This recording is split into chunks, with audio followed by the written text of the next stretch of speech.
Kabanata 371 hanggang 375. Tinapang ni Shu Yucheng ang ginintoang liwanag sa buong mundo, at ang madilim na katangian ay napunta sa liwanag na katangian. Dagdag pa rito, marupok na ang kanyang katawan, at ang kanyang buong katawan ay biglang nanginig at bumagsak sa lupa. Bumagsak si XCXC sa lupa sa parehong paraan, at isang puting liwanag ang bumagsak sa kanya mula sa langit at nilipad siya palabas. Ang matinding sakit at napakalaking pagkawala ng dugo ay nagpaputi sa kanyang mukha, ngunit may ngiti si XCXC sa gilid ng kanyang bibig. Kung ito ay one-on-one, maraming puwang nahaharapin niya, manalo man siya o matalo, hinding-hindi matatapos ang lahat ng ganoon kabilis, ngunit ito ay labanan ng koponan, at ang lahat ay nakatuon sa interes ng koponan. Nagawa niya. Bang! Lumipad palabas ang katawan ni XCXC, hamampos sa proteksyon na takip sa gilid ng kompetisyon, ngumuso, dumudugo ang kanyang bibig at ilong. Masyado kang mahina. Malamig na sabi ni Yuanan Yahui. Kinagat ni XCXC ang kanyang mga ngipin, bumangon mula sa lupa nang walang sabi-sabi, at muling sumugod patungo kay Yuanan Yahui. Hindi ko alam kung ilang beses niyang inulit ang ganoong bagay, may galos na ang katawan niya. Ngunit muli siyang bumangon, at muling sumugod kay Yuanan Yahui. Hindi siya tumawag ng sakit noon, at hindi siya nagdalawang isip. Bagamat alam niyang walang saysay, muli siyang sumugod sa kanyang kalaban. Sa wakas, sa huling pagbisita sa lupa, ang lahat ng kanyang lakas ay nawala ng laman, at naramdaman na lamang ni XCXC na hindi siya makagalaw kahit isang maliit na daliri. Lumapit sa kanya si Yuanan Yahui, parang may iba pa sa mga mata niya, bakit ka ba nag-aaway ng ganito? Gusto kong tulungan ang aking mga kasosyo na manalo sa laro. Gawin ang anumang kailangan. Mahina at matatag ang boses ni XCXC. Turuan mo ako kung paano gawin ito. Si Yuanan Yahui ay same time na nagsabi, kung talagang sa lahat ng bagay. Isang bilog ng mga gulong ng yelo ang lumipad ng tahimik at kinuha ang dibdib ni Shu Yucheng ng diretso. Ang tiyempo ng paglipad ng gulong ng yelo ay masasabing tama lang. Ito ay walang alinlangan na isa pang shot ni Shu Xiaoyan, isang maliit na eksperto sa paghabol. Sa isang flash ng silver light, ang pagbabalik ni Luo Guixing sa kalawakan sa wakas ay kumilos. Kahit na ang pinakamalapit na Yang Yansaya ay wala pang 10 metro ang layo, ang 10 metro ay isang salot sa oras na ito. Hindi niya kayang panuurin si Shu Yucheng na ganap na nawala ang kanyang pagiging epektibo sa pakikipaglaban. Oh! Halos tumunog ang alulong ng tigre nang mawala si Shu Yucheng. Habang sinasabog si Wu Siduo ng suntok ni Tang Wulan, ang mga gintong baging sa lupa ay biglang bumangon mula sa lupa at tinusok siya mula sa pinaka-nakakalito na anggulo. Bagamat si Wu Siduo ay isang sensitibong uri ng pag-atake ng War Spirit Master, siya ay may kakayahang umangkop, ngunit sa harap ng gayong siksik na gininto ang asol na pilak na damo, maaari lamang niyang gamitin ang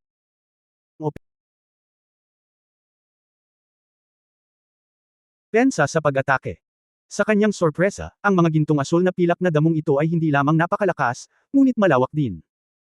Isang aksidente, nakapulupot siya sa bewang ng dalawa.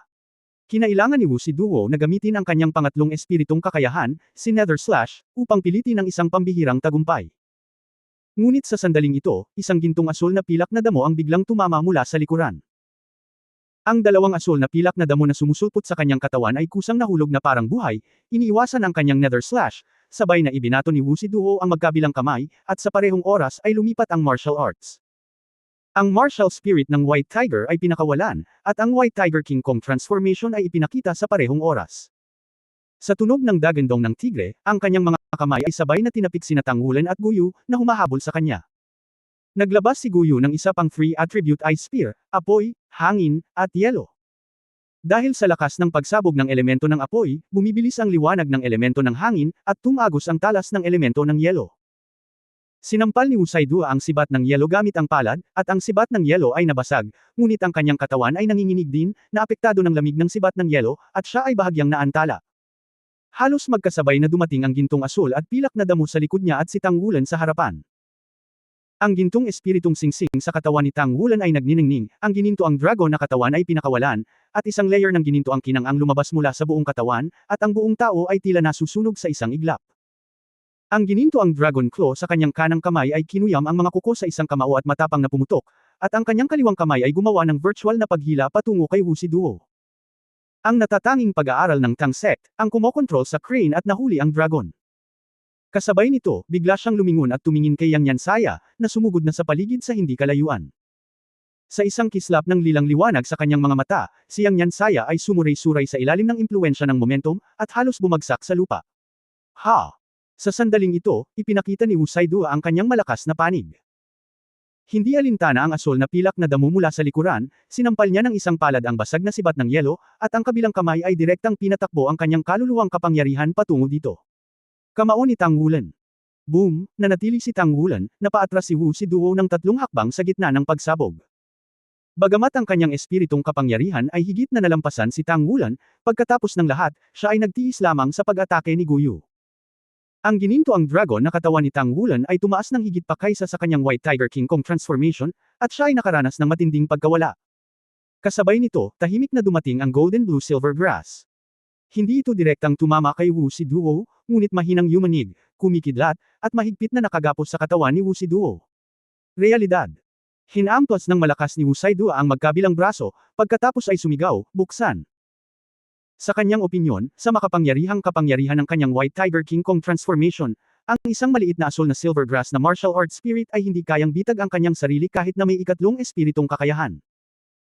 Gayunpaman, ang kanyang malambing na boses ay umalangaw-ngaw, ngunit ang ginintoang asol na pilak na damo ay kumikinang sa nakasisilaw na kinang, ngunit ito ay humigpit ng pahigpit, at walang bakas ng paglaya mula rito. Hindi, ito ay ang kaluluwa. Napagtanto ni Wu Siduo ang problema, ngunit huli na ang lahat. Dumating na si Tang Wulan, at nahulog ang kanyang mga kuko. Paano niya hahayaan ang pagkakataong ito? Agad na tinapik ng Golden Dragon Claw si Wu Siduo. Kung ang putok na ito ay tinamaan, pabayaan ang isang ulo ng tao, kahit na ito ay hinagis ng tanso, siya ay agad na madudurog. Kakagamit lang ng space return ni Luog Weixing, at ngayon ay hindi niya ito magagawa kung gusto niyang iligtas siya. Nakabawi na siyang Yansaya mula sa impluensya ng Purple Magic Pupil at sumugod sa harapan, ngunit 3 metro pa rin mula kay Tang Wulan, humakbang siya at sumuntok. Ngunit, anuman ang oras o bilis, imposibleng pigilan ang nakamamatay na suntok ni Tang Wulan kay Wu Siduo sa hindi magandang sandaling ito. Sarili mo lang ang matutulungan mo. Tulad ng sinabi ng ama ni Tang Wulan na si Tang Qinan, sa buhay na ito, ang tanging taong maaasahan ng isang tao ay ang kanyang sarili. Ang nakasisilaw na kinang ay biglang bumaril mula kay Wu Saidua. Si Tang Wulan, na naapektuhan ng malakas na momentum, ay mabilis na umatras, at ang mga ginintoang salita na bumabagabag sa kanya ay mabilis na lumuwag. Nang kumislap ang kanyang figure, hinabol niya si Tang Wulan at nawala. NS. Nethercat, White Tiger, Self-Body Martial Arts Fusion Skills, sa wakas ay lumitaw ang Nether White Tiger. Bagamat hindi ito ang unang pagkakataon na ipinakita ni Wu Saidua ang kanyang makapangyarihang martial arts fusion skills, nang lumitaw ang Netherworld White Tiger, napasigaw pa rin ang mga manunood. Ang Nether White Tiger ni Wu Siduo ay ganap na lampas sa malakas na lakas ng antas ng edad na ito. Ito rin ang pinakamalaking reliance ng mga miyembro ng 5 Young Talent List. Sa pagkakaroon ng Netherworld White Tigers, likas silang nakakatulong sa hindi magagapi. Ang Holy Spirit Dao Luo ay nanunood ng buong laro, si XCXC ay nasa harapan niya sa sandaling ito, nababalot ng puting liwanag at hindi niya makita ng malinaw ang kanyang figure. Ngunit nang makita niya ang Netherworld White Tiger na pinakawalan ni Wu Saidua, hindi niya naiwasang tumanggo ng palihim. Ito ay tiyak na may lakas na higit sa antas ng 5-Ringed Soul King. Bihira lang talagang maging makapangyarihan sa edad na 13. Kasabay nito, napansin din ng banal na espiritu na si Dao Luo na nang hawakan ni Tang Wulan si Wu Siduo gamit ang isang kuko, mabilis na umatras si Guyu, hinayla ang kanyang distansya palayo, at nakarating sa gilid ni Xu Xiaoyan sa 2 hakbang. Pinagsalikop ng 2 babae ang kanilang mga kamay gamit ang 4 na kamay at bumangon. Isang malakas na puting ilaw.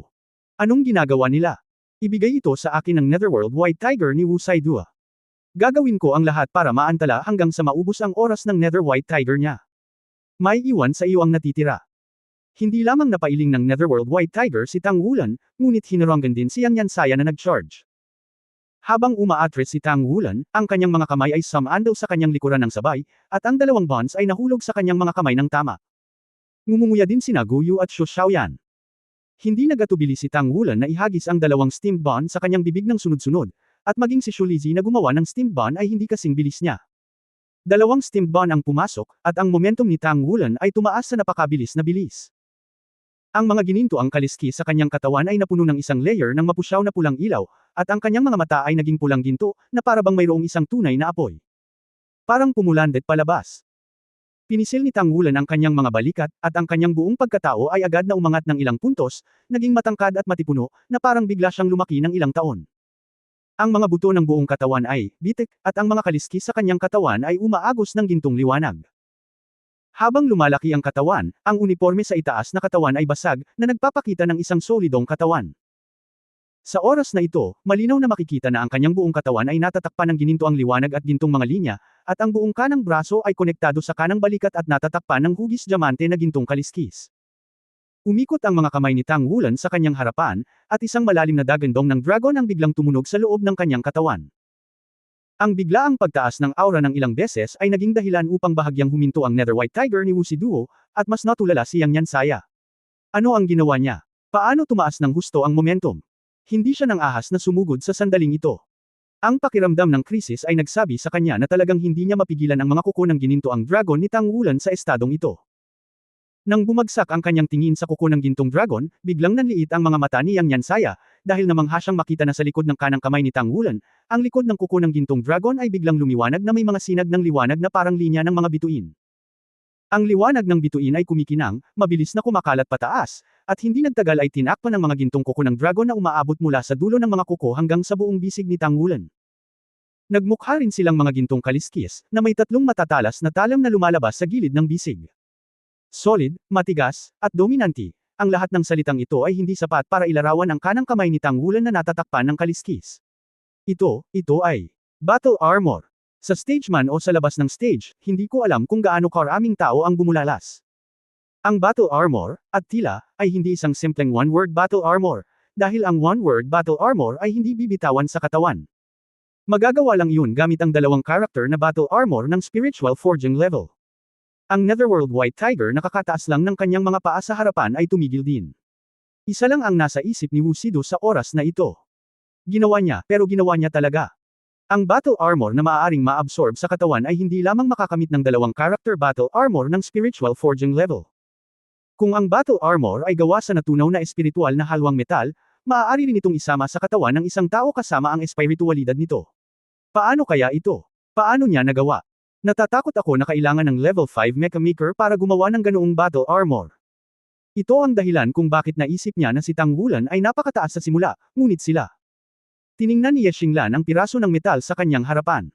Ang kaunting liwanag ng bituin ay pumapalibot dito, ang pilak ay tila ang universo, at ang liwanag ng bituin ay ang kalooban nito.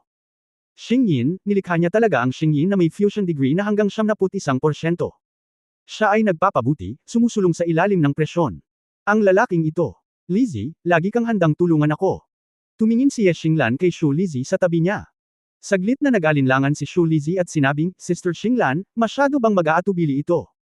Bagamat ang iyong level 4 Mecha Maker ay maaaring gumawa ng one-word battle armor, isa itong espiritual na halwang metal. Ang kahirapan ay mas mahirap kaysa sa ordinaryong one-piece forging.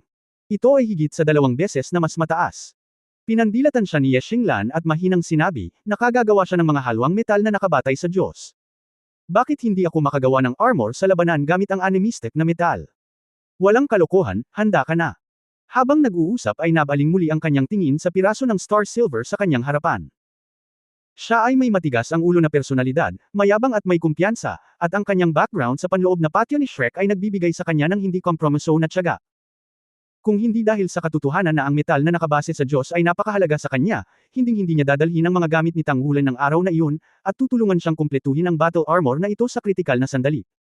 Sa puso ni Ye Xinglan, ibabalik niya ang kanyang nakabatay sa Diyos na metal jade at pilak. Pabor! Ang liwanag ay kumislap, at ang Star God Sword ay nahulog sa kanyang palad. Kung ikukumpara sa mahigit 3 taon na ang nakalipas, ang liwanag ng Star God Sword ay naging mas nakasisilaw. 3 purple spirit ring ang nakapalibot sa Star God Sword. Pamitik ang palso ni Ye Xinglan. Ang banal na espada ay gumawa ng mahinang ugong, ang katawan ng espada ay bahagyang nanginginig, at ang dulo ng espada ay naglabas ng nakasisilaw na kinang. Sa harap niya, itong piraso ng Star Silver, na hinubog sa forearm at hand armor, ay sumasalamin ng kaunting liwanag ng bituin sa ilalim ng liwanag ng Star God Sword. Ang maliwanag na halo ay nagpalayo kina Tang Wulan, Gu Yu, Xi at Shu. Medyo nahihilo si Xiao Yan. Ipinikit ni Ye Xinglan ang kanyang mga mata, at lahat ng nakakagambalang kaisipan sa kanyang isipan ay agad na naalis, naiwan lamang ang disenyong guhit na pamilyar sa kanya sa mahabang panahon. Ang paggawa ng battle armor ay dapat gawin ng sabay-sabay, ukit dito ang nakadisenyong core circle, tanggalin ang dumi nito, paikliin ang essence, at hayaang ganap na magsanib ang halwang metal at ang core circle. Samantala, maaaring walang mga paghinto o pagkakamali. Ang mga kasanayan, kapangyarihan ng kaluluwa, kapangyarihang espiritual, kamalayan, at pag-unawa ay kailangang-kailangan. Kilala bilang ang pinakakomprehensibo sa lahat ng mga sub-professional ay ang gumagawa ng mecha. Ramdam ng lahat na pinamumunuan ni Tang Wulan ang pagbabago ni Ye Xinglan sa oras na ito. Siya ay tila ganap na isinama sa nakapalibot na kalawakan, at tunay na pumasok sa kaharian ng pagkakaisa ng kalikasan at tao. Ang aura ng buong katawan ay nagpatuloy sa pagtaas ng kanyang sariling kapangyarihan ng kaluluwa, ngunit walang pagtagas nito. Ito lamang ay sapat na upang ipakita ang kanyang lakas. Nararamdaman ni Tang Wulan na kahit na ang cultivation base ni Ye Xinglan ay walang pang-apat na singsing, hindi ito dapat malayo. Biglang humakbang si Ye Xinglan at sabay na binuksan ang kanyang mga mata. Sa kanyang malalaking matingkad na mata, ang liwanag ng Star God Sword ay naaninag, pati na rin ang kinang ni Xingyin. Ang Star God Sword ay tumusok na parang kidlat, si Jian Xinghan, medyo liwanag ng bituin, nahulog sa ibaba ng Xingyin, si Xingyin ay agad na binuhat. Ang Star God Sword ay nanginig, at ang mga makakapal na linya ng mga bituin ay naging isang malaking kamay, na mahigpit na nakahawak sa bituin na pilak sa hangin. Iginalaw ni Ye Xinglan ang kanyang mga hakbang at gumagala ng masinsinan, nakatitig sa mga linyang patuloy na umuugoy palabas ng Star God Sword, na nag-iiwan ng magagandang bakas sa Star Silver. Kapag nahulog ang bawat isa sa mga bakas na ito, si Xingyin ay magiging mas maliwanag, ngunit ang mga bakas ay hindi malalim. Si Xingyin ay parang isang mapagmataas na babae, kahit na sa harap ng kanyang kasintahan, hindi siya madaling magkompromiso. Ito ay kung saan ang kahirapan ng paggawa ng battle armors mula sa masasamang halwang metal ay namamalagi. Ang kalidad ng espiritual na halwang metal ay mas malakas kaysa sa ordinaryong halwang metal. Pinagsasama nito ang mga katangian ng dalawang halwang metal dito. Matapos magbago ang mga katangian, kailangang malalim na madama ang sarili nitong mga katangian kapag inukit ang Core Magic Circle, at mayroong sapat na espiritong kapangyarihan at espiritual na kapangyarihan upang suportahan ito upang unti-unting isulat ang Core Magic Circle. Ang mga kilay ni Tang Wulan ay unti-unting kumunot, at ang tigas ni Xingyin ay mas mataas pa rin kaysa sa kanyang orihinal na inaakala, lalo na't ang piraso ng fusion degree na ito ni Xingyin ay kasing taas ng 71%.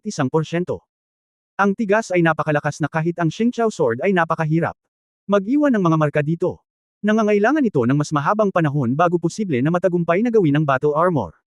Ngunit, makakaligtas kaya si Ye Xinglan ng ganoon katagal? Ang paggawa ng battle armor ay orihinal na napakataas na proseso ng pagkarga. Ang libu-libong mga linya ng bituin ay nagsasapawan, upang mag-iwan ng bakas sa pilak ng bituin na sapat na upang makumpleto ang Core Magic Circle, at ang bawat bakas ay dapat na bilog at makinis, alinsunod sa kalidad ng mismong Star Silver, at maging sanhi ng mga pagbabago sa panloob na istruktura nito. Ang antas ng pagiging komplikado ay lampas sa mga salita. Mahirap ang forging Star Silver. Nangangailangan ito ng maraming pagsusumikap, kahit nabigyan ito ng espiritualidad at buhay, at ang proseso ng paggawa ng armor sa labanan ay tulad ng pagpapabuti ng mga vital sign nito at ganap na nagpapasigla sa espiritualidad at sigla. Kung si Tang Wulan ang biolohikal na ama ng piraso ng Xingyin na ito, ang ginagawa ngayon ni Ye Xinglan ay ang kinakapatid nitong ina, nililinang ito para lumaki, at hinahayaan itong magbago mula sa isang batang agila tungo sa isang lumilipad na agila. Mahirap sabihin kung alin ang mas mahirap, ngunit ang dalawa ay kailangang-kailangan. Ang buhay ay nilikha, at kung tatahakin mo ang isang baluktot na landas sa proseso ng pagsasanay, maaari lamang itong maging isang basura. Napaka-focus ng ekspresyon ni Ye Xinglan, at ang bawat linya ng star line na inilabas mula sa kanyang Star God Sword ay napaka-stable, solid, ngunit hindi masyadong malakas. Ang siksik na liwanag ng espada ay patuloy na nagsasapawan, at ang masiglang kapangyarihan ng kaluluwa ang pangunahing garantiya para sa lahat. Magandang pangunahing kasanayan. Ang kontrol ni Tang Wulan sa kanyang espiritong kapangyarihan ay nagpabuntong hininga kay Tang Wulan, na ang kapangyarihang ito sa pagkontrol ay tiyak na hindi maaabot ng mga ordinaryong tao. Ito ay dapat na dahil sa mga taon ng pagsasanay. Naunawaan na niya kung bakit hindi gumamit ng ukit na kutsilyo si Ye Xinglan para isulat ang core array kundi ang Star God Sword. Iyon ay dahil, kapag ang pag-ukit ng Magic Circle sa ganitong paraan, ito ay isang uri ng karanasan para sa kanyang swordsmanship. Siya ay nagsasanay ng mga espada sa lahat ng oras, hindi nakakagulat na siya ay napakalakas. Lihim siyang hinangaan ni Tang Wulan. Karapat-dapat ka talagang maging isa na lumabas sa loob ng looban. Lumipas ang oras, 1 oras, 2 oras, 3 oras, 5 oras. Ang mga linya sa pilak ng bituin ay nagsimulang magbago mula sa unang pagkamagaspang hanggang sa lalim, at unti-unting naging komplikado mula sa paunang pagiging simple. Ang mga texture ay interconnected at intertwined, resonating. Ang mismong liwanag ni Xingyin ay lalong nagniningning, at ang maliit na liwanag ng bituin ay tila nabuhay, naglalakad at dumadaloy sa ibabaw ng Xingyin, at ang aura ng buhay ay naging mas at mas matindi. Bilang tagalikha nito, ramdam na ramdam ni Tang Wulan ang mga tagay nito. Sa oras na ito, tila nag-uunat ang kanyang mga kalamnan at buto at unti-unting lumalaki. Talagang pinapanood ang paggawa ng battle armor na ito, mas malinaw na nararamdaman ni Tang Wulan kung bakit kailangang lumahok sa paggawa ng battle armor mismo. Kung hindi siya sasali, hindi niya talaga mauunawaan ang tunay na kahulugan nito. Tanging kapag lubos mong naiintindihan ito, maaari kang maging pinakamahusay na pinagsama at tunay na maging bahagi ng iyong katawan. Ito ang battle armor, ang iyong sariling battle armor. Ye Xinglan, halika. Makalipas ang 7 oras, ang bilis ng pag-indayog ng Star God Sword sa kamay ni Ye Xinglan sa wakas ay nagsimulang bumagal, sa kalagitnaan, at ang pangkalahatang paglalarawan ng core array ay higit sa kalahati ay natapos. Gayunpaman, ang kanyang espiritong kapangyarihan ay malinaw na nagpakita ng ilang mga senyales nang hindi niya kayang bawiin ito. Iniunat ni Ye Xinglan ang kanyang kaliwang kamay sa gilid, at agad na iniabot ni Shu Lizhi ang isang malaking reply bag. Palagi niyang ikinumpas ang Star God Sword sa kanyang kanang kamay, pinalamanan ng karne sa kanyang bibig gamit ang kanyang kaliwang kamay, at kinakain ito sa dalawang kagat. Ang kinang sa Star God Sword ay palaging pareho, anuman ang kalagayan niya, ang Star God Sword sa kanyang kanang kamay ay stable pa rin. Ang pagpapanumbalik ng malaking meat bun ay maaaring maibalik ang pisikal na lakas at kapangyarihan ng kaluluwa, dobleng pagpapanumbalik, na natural na makakatulong sa kanya. Di nagtagal, pagkaraan ng 3 minuto, iniunat niya ang kanyang kamay sa pangalawang pagkakataon, nag-order ng isa pang recovery big meat bun, at kinain ito. Sa susunod na oras, sa loob ng 3 minuto, kakain siya ng recovery big meat bun, at gagamit ng pagkain upang maibalik ang kanyang pisikal na lakas at kapangyarihan ng kaluluwa. Ang pisikal na lakas ay hindi mukhang isang malaking problema, ngunit ang pagkonsumo ng kapangyarihan ng kaluluwa ay malinaw na medyo lampas pa rin sa pagkakakitaan. Bukod dito, ang higit na ikinababahala ni Tang Wulan ay ang paglaki ng ibabang bahagi ng tiyan ni Ye Xinglan sa bilis na nakikita ng mata. Hindi lahat ay may kakayahan sa pagtunaw, halatang wala si Ye Xinglan. Nakakain na siya ng 20 buns ng sunod-sunod, na tiyak na malayo sa saklaw ng normal niyang gana. Kung magpapatuloy ito, imposibleng makakain pa siya. Bagamat ang pagkain na inilabas ng Food Martial Spirit ay isang energy body, ito ay kapareho ng pagkain mismo. Hindi lamang walang silbi ang kumain ng sobra, ngunit ito ay nakakapinsala. Si Ye Xinglan ay nahaharap sa sitwasyong ito ngayon. Siya ay kumakain ng marami, ngunit nangangailangan ng oras upang matuno. At ang espiritong kapangyarihan na hatid sa kanya sa pamamagitan ng pagtunaw ng mga meat bun na ito ay hindi sapat upang suportahan ang kanyang sariling pagkonsumo. Kung magpapatuloy ito, ang kanyang espiritong kapangyarihan ay hindi makakamit sa mahabang panahon, at hindi ito sapat upang ipagpatuloy ang paggawa ng battle armor. Naisip ni Tang Wulan ang tanong na ito noong una, at tinanong niya si Ye Xinglan, ngunit sinabi sa kanya ni Ye Xinglan na siya ay magiging matagumpay. Naturally, walang gaanong sasabihin si Tang Wulan, kaya maaari lamang niyang piliin na maniwala sa kanya. Umangat muli ang kaliwang kamay ni Ye Xinglan, ngunit sa pagkakataong ito, itinaas lang niya ang kalahati nito at ibinalik, hindi na makakain. 20 or so steamed buns are really too supportive, if you eat it again, I'm afraid it will affect your control of the Star God Sword. Kaya naman, pagkatapos mag-alinlangan ng ilang sandali, pinili pa rin niyang huwag kumain. Talagang napakalaki ng kanyang konsumo, at hindi na niya makakain ang malalaking meat buns. Ang mga buns sa kanyang tiyan ay patuloy na magbibigay sa kanya ng pisikal at kaluluwang kapangyarihan, ngunit ito ay malinaw na hindi sapat kumpara sa kanyang kasalukuyang pagkonsumo. Nagsimulang tumulo ang pawis sa kanyang noo, ngunit hindi nagbago ang ekspresyon ni Ye Xinglan. Ang bilis ng Star God Sword sa kanyang kamay ay hindi nabawasan ngunit tumaas, at ang mga texture ay patuloy na nahulog dito, na nagpapahintulot sa battle armor na patuloy na mabuo. Dun siya baw. Biglang sumigaw si Ye Xinglan. Nag-alinlangan si Shu Lizhi, ngunit inilabas pa rin ang kanyang ikatlong espiritong kakayahan at iniabot ang isang uhaw sa dugo na bean paste bag. Hinawakan ito ni Ye Xinglan sa kanyang kamay, huminga ng malalim, at kinain ang bean paste bag. Bilang pangatlong espiritong kakayahan ni Shu Lizhi, ang uhaw sa dugo na bean paste bun ay ang kanyang pinakamakapangyarihang kakayahan sa espirito. Ang epekto ay medyo kapansin-pansin. Pagkatapos kumain ng isang bean paste bun, biglang nagbago ang buong aura ni Ye Xinglan, at ang kanyang espiritong kapangyarihan ay naagnas na. Mabilis na umangat, maging ang kanyang aura ay nagiba, ang kanyang pisikal na lakas ay mabilis na nakabawi at nalampasan pa ang tuktok. Ang uhaw sa dugo na bean paste bag ay isang dobleng paputok na pagtaas sa pisikal na lakas at kapangyarihan ng kaluluwa, lalo na ang pinakahalatang pagtaas sa pisikal na lakas at kapangyarihan ng bloodline. Pangalawa ang pagpapabuti ng kapangyarihan ng espiritu. Kasabay ng pagtaas ng kapangyarihan ng espiritu, mabilis na lumambot ang ibabang bahagi ng tiyan ni Ye Xinglan, at ang mabilis na sirkulasyon ng dugo at qi ay nag-promote ng kanyang kakayahan sa panunaw upang lubos na bumuti, kasama ang pagbawi ng malaking meat bag na kinain niya noon, ang kanyang espiritong kapangyarihan ay nabawasan. Itinaas lang. Ang ilaw sa Star God Sword ay nagniningning, at ang mga linya ng bituin ay naging mas matibay. Ang bawat espada ay nahulog tulad ng isang punyal, at ang pag-unlad ng paggawa ng sandata sa labanan ay halatang tumataas. Gayunpaman, hindi nakahinga ng maluwag si Tang Wulan dahil sa kanyang biglaang pagpapahusay sa epekto ng produksyon, ngunit mas lalo siyang kinabahan. Ang uhaw sa dugo na bean paste bag ay hindi maaaring magtagal. Kapag lumipas na ang oras ng pagkilos nito, ang katawan ng Soul Master ay mabilis na manghihina. Sa oras na iyon, tiyak na hindi na siya makatagal. Sa mga maikling minutong ito, maaari ba niyang tapusin ang follow-up production? Mahigit sa 2/3, ang buong proseso ng produksyon, ngunit ang natitirang 1/4 ay hindi kailanman makukumpleto sa loob ng ilang minuto, kahit na pinabilis na niya ang bilis sa isang malaking lawak, ito ay imposible. Ang mga sinag ng liwanag ng Star God Sword ay namumulaklak, at ang mga nakasisilaw na linya ng mga bituin ay pinagsama-sama sa isang malaking lambat, na patuloy na pinuputol sa paligid ng pilak ng bituin. Sa oras na ito, ang katawan ng pilak ng bituin ay ganap na nagpakita ng hitsura ng kanang kamay na nakasuot at bisig, na may maliwanag na mga bituin na nagniningning ng patayo at paalang dito, at ang mga bituin ay nagtatagal, kahanga-hanga. Ang momentum ni Ye Xinglan ay bumubuti pa rin, at ang mga linya ng bituin na inilabas mula sa Star God Sword ay lumiliwanag at lumiliwanag, at ang epekto ng pagbagsak kay Xingyin ay mas mahusay din. Ang isang texture na maaari lamang makumplito ng libu-libong mga linya ng bituin sa nakaraan ay maaari na ngayong makamit ng 100 beses. Ngunit dahil sa prosesong ito, patuloy na nanginginig ang katawan ni Ye Xinglan. Ang epekto ng uhaw sa dugo na bean paste bag ay nagsimulang hamina. Hindi maganda, medyo may kalayuan pa. Si Tang Wulan ay nakagawa na ng ilang hakbang pasulong ng hindi malay, ang kanyang mga kamao ay nakakuyom ng mahigpit. Huwag mabaigo. Sa sandaling ito, nakita niya ang mga mata ni Ye Xinglan. Bagamat nanginginig ang katawan ni Ye Xinglan, ang pawis sa kanyang noo ay dumarami, at ang epekto ng uhaw sa dugo na bean paste bag ay lumiliit, ngunit ang kanyang mga mata ay naninigas at puno ng katigasan. Pananampalataya. Huminto si Tang Wulan, at bigla rin siyang napuno ng kumpiyansa. Ang lakas ng tao ay hindi nangangahulugan ng lahat. Sa maraming pagkakataon, mas mahalaga ang matatag na paniniwala. Halika ulit. Biglang sumigaw si Ye Xinglan. Ate Xinglan. Nagulat ang katawan ni Shu Lizzy at hindi napigil ang bangulong. Tumigil ka sa pagsasalita ng walang kaparirikan, ibigay mo sa akin. Halos isigaw ni Ye Xinglan ang mga salitang ito. Namilog ang mga mata ni Shu Lizzy, nag-igting ang kanyang mga ngipin, kumikinang ang ikatlong spirit ring sa kanyang katawan, at lumitaw ang isa pang uhaw sa dugo na bean paste bag.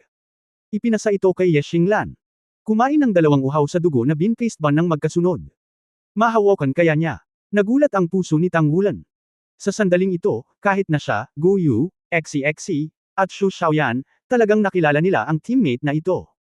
Para sa kapakanan ng kanyang kapareha, nakipagsapalaran pa siyang kumain ng pangalawang uhaw sa dugo na bean paste bun. Ito lamang ang naging dahilan kung bakit siya tunay na isinama sa kolektibo. Ang mga mata ni Gu Yu ay tumingin kay Ye Xinglan na halatang lamambot, at lahat ng naunang kawalang kasiyahan ay tila nawala sa sandaling ito. Hinangaan ito ni Xu Xiaoyan, ngunit may nakita pa si XCXC. Matapos kainin ang pangalawang uhaw sa dugo na bean paste bag, muling bumangon ang orihinal na humihinang hininga ni Ye Xinglan, mas matindi pa kaysa sa huling pagkakataon. Ang Star God Sword sa kanyang kamay ay may hawak na isang piraso ng after image, at ang mga linya ng bituin ay tuwang-tuwang nahulog sa Star Silver Hand Armor, at ang maliwanag na ilaw ng bituin ay patuloy na bumaril palabas. Para bang binubuksan ng isa-isa ang mga puntos ng acupuncture, ang Star Silver Hand Armor ay patuloy na nagsambulat ng gininto ang liwanag. Tapos ka na ba? Walang sino man ang nakakakita ng malinaw sa kasalukuyang sitwasyon ng Star Silver Hand Armor, ngunit naikuyom ng lahat ang kanilang mga kamao, inaabangan ang huling sandali. Kinagat ni Ye Xinglan ang kanyang pang-ibabang labi gamit ang kanyang mga ngipin, ang kanyang mga mata ay kumikinang na parang mga bituin, ang kanyang mga kamay ay napakatatag mula simula hanggang katapusan, at ang kanyang mga mata ay palaging napakapursigi. Anong klaseng paniniwala yan? Ang pagsuporta sa kanya ay patuloy na nag-ugoy ng isang linya ng bituin. Bumagsak ang nakasisilaw na liwanag ng bituin, at ang mga linya ng bituin ay pasuray-suray at natatakpan. Hayaan ang bituin na pilak na sandata ng kamay na lumaki sa karagatan ng liwanag. Tang Wulan. Sigaw ni Ye Xinglan. Sumunod si Tang Wulan sa isang iglap at lumapit sa kanya. Walang pag-aalinlangan, itinaas niya ang kanyang kanang kamay, at ang kanyang kaliwang kamay ay nag-swipe sa kanyang kanang kamay sa isang iglap, bumulwak ang dugo, at dumiretso sa kumpol ng mga bituin. Walang patak ng dugo na masasayang ng stellar line, lahat ng ito ay nahuhulog sa malabituin na liwanag sa ilalim ng traksayon nito. Biglang, ang orihinal na gininto ang kulay ay naging iskarlate na ginto, at ang malakas na liwanag ay biglang nagliwanag sa buong panday. Lumabas si Tang Wulan gamit ang kanyang kaliwang paa, at ang kanyang kanang kamay ay lumabas sa isang iglap, bumagsak patungo sa kumpol ng mga bituin. Sa oras na ito, ang mga linya ng bituin ay nahulog sa kanyang kanang braso, na nag-iiwan ng mga mantsa ng dugo dito. Ang mga mantsa ng dugo na ito ay pinagsama ng patayo at paalang at naging isang komplikadong pattern. Nang tumagas ang dugo, ang kanang kamay ni Tang Wulan ay nakapasok na sa maliwanag na liwanag ng bituin. Habang tumutusok si Tang Wulan sa mga bituin gamit ang kanyang kanang kamay, naramdaman na lamang ni Tang Wulan na nanginginig ang kanyang buong braso. Pagkatapos, bumuhos ang isang pamilyar na hininga. Matapos maramdaman ng hiningang iyon ang kanyang dugo, ang kanyang orihinal na nabalisa na kalooban ay mabilis na naging pagkatapos maging banayad, ang pangangilig ay naging mabigat na sensasyon. Naramdaman na lamang ni Tang Wulan na tumaas ng husto ang kanyang kanang braso na parabang napuno siya ng tingga. Ang Star God Sword ni Ye Xinglan sa wakas ay naglaslas ng siyam na espada, na lahat ay nahulog sa kumpol ng mga bituin. Sa isang iglap, ang mga bituin ay nagniningning ng maliwanag, pumailang lang sa kalangitan, na naging dahilan upang bahagyang mag-oscillate ang buong panday. Isang malalim na dagandong ng dragon ang tumunog sa kanang kamay ni Tang Wulan. Ang sariling dugo ni Tang Wulan ay naapektuhan at nag-oscillate. Lumitaw ang malalaking gintong linya sa ibabaw ng kanyang balat, at hindi niya namamalayan na itinaas ang kanyang kanang kamay. Ang mga agos ng gintong liwanag ay tumakip sa palad ng kamay at kumalat sa buong bisig. Nagtagumpay. Ang lahat ay matamang pinanood ang eksenang ito, si Ye Xinglan ay nakaupo sa lupa na may maputlang mukha, ngunit palagi niyang itinataas ang kanyang ulo at pinapanood ang himalang nilikha nila ni Tang Wulan. Sa harap na dulo ng kanang kamay ni Tang Wulan, ang ginintoang liwanag ay umaalingaw-ngaw at lumamig, nagiging isang grupo ng mala-dragon na liwanag na tahimik na kumikislap, ginintoang liwanag na nananatili, mga dragon na umaawit, at mga kulay ng bahaghari na bumababa mula sa kalangitan. Nagtagumpay ito. Nagawa na sa wakas ang unang battle armor ni Tang Wulan. Labanan ang baluti. Ang mga mata ng lahat ay nakatuon sa battle armor na natatakpan ng kanang kamay at bisig ni Tang Wulan, ang panloob na pattern, ang tatlong kamay na anti-rolling blade sa gilid, at ang pinalaki na kanang kamay, na mas matalas at matalas. Mga kuko, maliwanag na mga bituin. Nararamdaman ng lahat ang kapangyarihan nito. Sa normal na kalagayan, ang 5-ringed Spirit Master ay maaari lamang magsuot ng kumpletong set ng one-word battle armor, kung hindi ay hindi kakayanin ng katawan ng Kargada. Si Tang Wulan ay mayroon lamang tatlong singsing sa kanyang kasalukuyang cultivation base. Sa lohikal na pagsasalita, hindi siya maaaring magsuot ng isang solong salita na sandata sa labanan. Gayunpaman, ang kanyang sandata sa labanan ay huwad sa espiritual na halwang metal. Dahil ito ay naaayon sa kanyang sarili at nakatakdang hindi mapaghihiwalay, ibinababa niya ang pangangailangan para sa pagsasanib. Bilang karagdagan, ang kanyang kanang braso ay orihinal na pinakamalakas na bahagi ng kanyang katawan, ang kanyang sariling Golden Dragon King. Dahil din sa kapangyarihan ng bloodline ang kakayahan ng kanyang katawan na makatiis ng malayo sa mga ordinaryong tao, sa kanya ito maisuot ng buo at ganap na sesabog ang kapangyarihan nito. Ang grupo ng mga mag-aaral na orihinal na inakala na ang nangungunang 5 Youth Genius Team ang mananalo, sa wakas ay nagpakita ng bahagyang pagtitiyaga sa kanilang mga puso. Battle Armor, yan ay Battle Armor.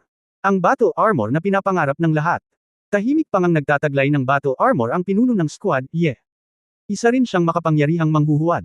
Marahil, siya rin ay isang mahusay na pagpipilian bilang isang pinuno ng pangkat. Pagkatapos ng maikling pagkabigla, muling bumaril si Wu Si Duo.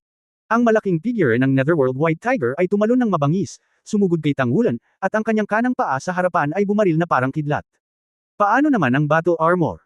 Isa siyang Martial Soul Fusion skill. Isa lang ang Battle Armor niya, kahit 6 alloy, limited lang ang increase. Naikuyom ng Golden Dragon Claw ni Tang Wulan ang kanyang kamao at buong tapang na pumutok.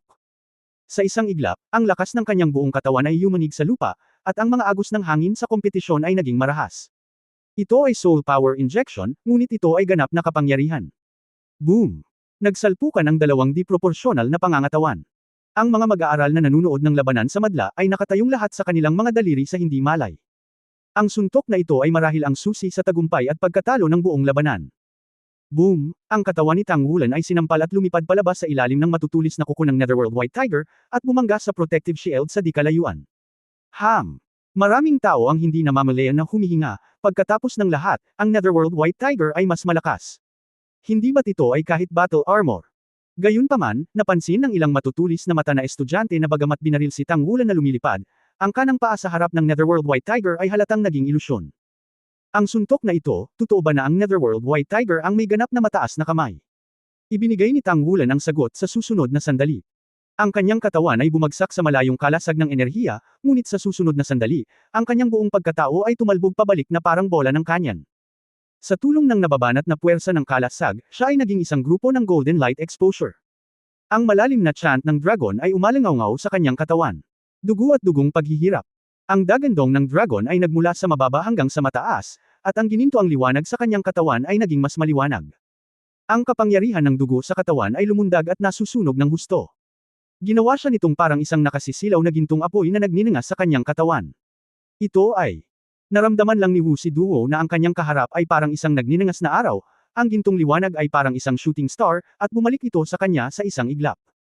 Ang itaas na katawan ng Netherworld White Tiger ay biglang umangat, at ang orihinal na ilusyon na katawan ay tila naging solid, hindi na ang kanang paa, ngunit ang kaliwang paa sa harap. Naramdaman ng malaking banta, walang pakialam si Wu Saidua kung si Tang Wulan ay masugatan ng husto sa pagkakataong ito, si Nether White Tiger, ang buong lakas. Itaas ang ulo. Umalangaw-ngaw ang mabangis na dagandong ng dragon sa buong platform ng laro. Sa sandaling iyon, isang panandali ang ilusyon ang lumitaw sa harap ng lahat, na parang isang gintong dragon ang biglang lumitaw sa entablado ng kompetisyon, ang dragon ay nagtaas ng ulo, nanginginig ang lupa. Oo. Umaasa sa patnubay ng battle armor at sa paghihimok ng dalawang uhaw sa dugo na bean sandbag, sa wakas ay natapos ni Tang Wulan ang self-created spirit skills na itinuro ng kanyang master na si Chilong Daoluo, Dragon Shaken. Ang dragon na umuuga sa langit na ginagamit ng magulong mundo ay ang pulang dragon na umuuga sa langit. At ang dragon na ginamit ni Tang Wulan ay si Jin. Dragon. Shock. Langit. Ang Golden Dragon ay umuungal, ang Megatron ay nasa lahat ng dako. Ang Netherworld White Tiger ay tila hindi na gaanong kalaki sa sandaling ito, at ang banggaan sa pagitan ng dalawang panig ay biglang sumiklab. Ang nakakasilaw na liwanag ay ginawang dagat ng liwanag ang buong game table. Boom, nagkaroon ng dagandong. Isang matangkad na figure ang tumama sa protective cover at dahan-daang dumulas. Ito ay ang Golden Bear Yang Nyansaya. Si Xing Yiren ang pangalawa. Ang mga laso na dati niyang inilabas ay natangay lahat sa nakakatakot na pagsabog ng enerhiya. Tanging si Luo Guixing lamang ang umatras sa gilid ng platform ng kompetisyon, na may pilak na liwanag na nananatili sa kanyang katawan. Pero sobrang pangit din ng mukha niya. Sino ang mag-aakala na si Tang Wulan ay may ganoong likod na kamay, at siya ay napakalakas? Battle armor lang yan, imposibleng gawin ka. Sino ba talaga ang nanalo? Ang bawat tao ay may ganitong ideya sa kanilang mga puso. Lumiwanag ang liwanag at anino, at unti-unting lumitaw ang figure. Sa entablado ng kompetisyon, nasa gitna si Wu Siduo. Napaatras siya ng 2 hakbang at bumagsak ang isang tuhod sa lupa. Ang sitwasyon ni Tang Wulan ay hindi mas mahusay kaysa sa kanya, at umupo siya roon, ang kanyang mukha ay parang gintong papel. Nagkatinginan ang dalawa. Kahit na pangit ang ekspresyon ni Tang Wulan, ang kanyang mga mata ay puno pa rin ng malakas na espiritu ng pakikipaglaban. Medyo mapurol ang mga mata ni Wu Saidua. Sa anumang kaso, hindi siya makapaniwala na nabigo siyang talunin ang kanyang mga kapantay sa one-on-one at paglalaro ng Nether White Tiger. Siya ay palaging naniniwala na siya ang pinakamakapangyarihang nilalang sa kanyang mga kapantay. Ang banal na espiritong si Daoluo ay tahimik pa ring nakaupo sa gilid ng platform ng kompetisyon, ngunit mayroon ng dagdag na tao sa tabi niya, si Shu Yucheng iyon. Sa ilalim ng marahas na mga eksena ng pagsabog noon, kung nasa playing field pa si Shu Yucheng, baka natama na siya ng gusto ngayon. Ang banal na espiritong si Daoluo ang nagligtas sa kanya, ngunit nangangahulugan din ito na pagkatapos niyang magpasalamat kay Exi, siya ang pangalawa sa pagtatapos ng kompetisyon. Sa likod ng Tang Wulan, ang blizzard na orihinal na tumataas ay natangay ng nakaraang marahas na enerhiya. Hindi rin nila mahuhulaan ang ganoong eksena. Tumayo si Guyu sa harap ni Shu Xiaoyan at Shu Lizzi. Sa harap niya ay isang sirang pader ng yelo at sirang pader ng lupa. At ubili silang tinulungan na harangin ang resulta ng pagsabog. 2 puting ilaw ang lumiwanag mula sa direksyon ng Holy Spirit Daoluo. Sa susunod na sandali, sina Tang Wulan at Wu Saidua ay naakit na sa kanya. Nangangahulugan din na tinapos na nilang dalawa ang kompetisyon na ito at hindi na pinayagang magpatuloy sa pagsali sa kompetisyon. 3-3. May 3 tao na naiwan sa magkabilang gilid. Nag-aatubili na bumangon si Yang Nyansaya mula sa lupa, ang kanyang mukha ay hindi maganda, at may bakas ng dugo sa mga sulok ng kanyang bibig. Siya ang pinakamalapit sa ubod ng pagsabog at nakatanggap ng pinakamalakas na epekto. Ang pinsala ay hindi magaan, ngunit mayroon pa ring lakas sa pakikipaglaban. Hindi rin maganda ang mukha ni Xing Yiren. Kung wala si Yang Nyansaya sa harapan, magaling siya sa lason, at hindi sapat ang kanyang depensa. May dugo sa sulok ng kanyang bibig, at siya ay nasugatan din. Sa kanila, tanging si Luo Guixing lamang ang nasa perpektong kondisyon. 3-3 ba? Bahagyang nanliit ang mga mata ni Luo Guixing. Ang tagumpay sa laban na ito ay magiging atin din. Si Guyu ay napakalakas, ngunit maaari ba siyang maging isa sa 3? Para naman kay Shu Xiaoyan, hindi niya ito sineryoso. Si Shu Lizzi ay isa lamang food-type spirit master, na maaaring magkaroon ng isang tiyak na pagtaas, ngunit hindi maaaring baguhin ang huling resulta. Alam ni Luo Guixing sa kanyang puso na sa sandaling ito sa laro, natalo na sila. Natalo kay Tang Wulan. Pinatunayan ni Tang Wulan na ang kanyang lakas ay hindi mas mababa kaysa kay Wu Sido, at higit sa lahat, ipinakita niya ang kanyang sandata sa labanan. Siya ang kauna-unahang tao sa unang baitang na klase na may armor sa labanan. Ito ay walang alinlangan na magdadala sa kanya ng malaking katanyagan. Tanong lang, sino ba ang ayaw maging battle armor master? Si Tang Wulan, na may pinakamataas na kakayahan sa pagpapanday, bilang miyembro ng komite ng Forging, ay ang target na inaasahan ng lahat ng estudyante sa klase na makipagtulungan. Napatunayan ng battle armor ang kanyang kakayahan. Walang alinlangan, pinatunayan niya sa sarili niyang lakas na mayroon siyang mga kwalifikasyon para maging isang squad leader. Kung gusto mong baligtarin ang sitwasyon, kailangan mong manalo sa larong ito, at kasabay nito, kailangan mo ring manalo sa paghaharap sa klase ng ikalawang baitang. Ang aking sariling panig ay hindi pa nabigo. Nagawa ni Luo Guixing ang rango na mas mataas kay Shu Yucheng nang ang kanyang lakas ay hindi kasing ganda hindi lamang sa kanyang karunungan, kundi pati na rin sa tiyaga ng tiyaga. Natahimik ang audience. Sa maliit na koponan na binubuo ng mga miyembro ng 5 listahan ng mga batang talento, ang 2 pinakamalakas na 4-ring Spirit Masters ay nabigo, at sila ay nabigo ng husto. Bagamat hindi pa rin sigurado ang kalalabasan, ipinagpalit lamang ni Tang Wulan at Xie ang kanilang mga anak, kaya nawala rin sina Wu Ziduo at Shu Yucheng ang kanilang pagiging epektibo sa pakikipaglaban. Walang inaasahan na ito ang magiging resulta. Matalim na tiningnan ni Shen Yi si Wu Zhangkong na nasa tabi niya, at hindi niya maiwasang lihim na humanga na alam ng kapatid ang sitwasyon ng kanyang disipulo. May alam silang lahat tungkol kay Ye Xinglan. Kung si Ye Xinglan ay hindi si Shu Lizhi kundi si Ye Xinglan sa entablado sa oras na ito, magtutulungan sina Ye Xinglan, Gu Yu, at Xu Xiaoyan, at halos tiyak na siya ang mananalo. Kung wala ang paglahok ni Ye Xinglan, mayroon pa ring suspense sa larong ito. Ngayon walang nag-iisip na ang nangungunang 5 Young Talents team ay hindi maiiwasan. Maaaring tamaan ni Xie si Shu Yucheng, kaya anong klaseng lakas ang maipapakita ng 3 pa nilang miyembro? Pagkatapos lang maglaro nito malalaman ko. Si Jin Xiong Yang Yansaya ay sumigaw sa galit, binago ang kanyang karaniwang malas at tusong estilo, at nagmamadaling pumunta sa direksyon ni Gu Yu. Wala sa Gu Yu, Xu Xiaoyan, at Xu Lizhi ang mahusay sa malapitang labanan. Hanggat maaari kang maging malapit, pagkatapos ay tinutukoy ang kalalabasan ng larong ito. Mahigpit na sumunod sina Luo Guixing at Xing Yiren sa likuran. Ang 3 sa kanila ay may hawak na apoy sa kanilang mga puso ngayon, at ang pagpilit sa ganoong sitwasyon ng isang pangkat tulad ng kabilang partido ay hindi kailanman naisip ito noon. Tanging tagumpay lamang ang makakapaghugas ng kahihiyan na ito. Ang mga mata ni Luo Guixing ay kumikislap, ang kanyang mga mata ay nakatutok kay Gu Yu, ngayon ay oras na para makipaglaban para sa kontrol. Hanggat kontrolado si Gu Yu at hindi siya pinapayagang maglaro, walang posibilidad na magpumiglas ang kabilang partido. Malamig din siyang tiningnan ni Gu Yu. Magkadikit ang kanang kamay at kaliwang kamay ni Xu Xiaoyan, at ang singsing ng espiritu sa kanyang katawan ay kumikislap.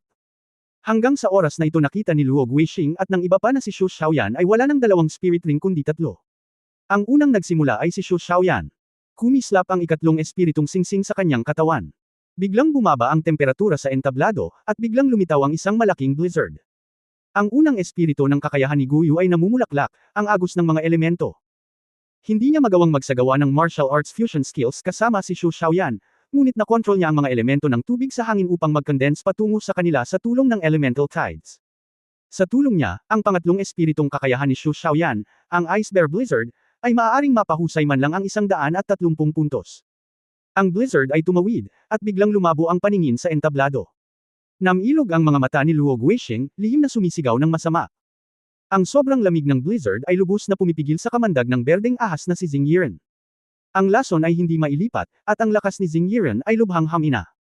Bukod dito, kung hindi mo makita ang iyong kalaban sa loob ng saklaw ng snowstorm, ito ay magiging isang purong soul power competition. Silang dalawa ay 3-ringed Spirit Masters, at talagang walang gaanong pagkakaiba sa mga tuntunin ng cultivation base. Nagliwanag ang Spirit Ring sa kanyang katawan at itinaas ni Luo Guixing ang kanyang kamay, na parang naglabas si Gu Yu sa dikalayuan ng Space Lock. Isang pilak na ilaw ang kumislap sa katawan ni Gu Yu, at ang Space Lock ay tila matagumpay, ngunit nawala ito sa isang iglap. Space versus Space, hindi gumana sa kanya ang Space Lock function ni Luo Guixing. Sa oras na ito, kumalat na ang blizzard. Mapait ang malamig na hangin, at binalot ng blizzard ang 3 ni Luo Guixing. Ang blizzard ay hindi lamang mayroong elemento ng yelo, kundi pati na rin ang elemento ng hangin. Walang gumamit ng espiritong kakayahan na ito sa kanyang katulong na si Xu Xiaoyan ng higit kay Gu Yu. Sa katunayan, kanina pa nila nilalabas ang blizzard, ngunit natapos ito dahil sa biglaang pagsabog ng napakalaking enerhiya. Sa oras na ito, muling pinakawalan ng blizzard, mabilis na ipinakita ang malakas na kapangyarihan nito. Si Yang Yansaya ang unang nakayanin at tinamaan ng blizzard, at hindi nagtagal ay nabuo ang isang layer ng frost sa ibabaw ng kanyang katawan. Ngunit ang kanyang lakas at sigla ay talagang medyo malakas, kahit na sa kasong ito, siya ay sumusulong pa rin. Manalo malapit. Binago ni Luo Guixing ang direksyon ng kanyang kakayahan sa espiritu ng sistema ng kalawakan, at patuloy na lumitaw ang mga ilaw na pilak sa harap ni Yang Yansaya, na tinutulungan siyang harangan ang bahagi ng blizzard. Mabilis na sumunod si Xing Yiren, sinundan si Yang Yansaya. Sa kanlungan ni Yang Yansaya, ang blizzard na kanyang tiniis ay mas maliit. Sa oras na ito, ang kanyang buong katawan ay naging berdeng-berde, at ang liwanag sa kanyang mga mata ay kumikislap, at ang kanyang mga mag-aaral ay nagkontrata lamang ng laki ng isang pinpoint. Ang lason ay hindi maaaring kumalat sa snowstorm, ngunit pagkatapos ng isang tiyak na distansya, siya ay sigurado. Nakataas ang kaliwang kamay ni Gu Yu, at isang wind blade ang bumaril.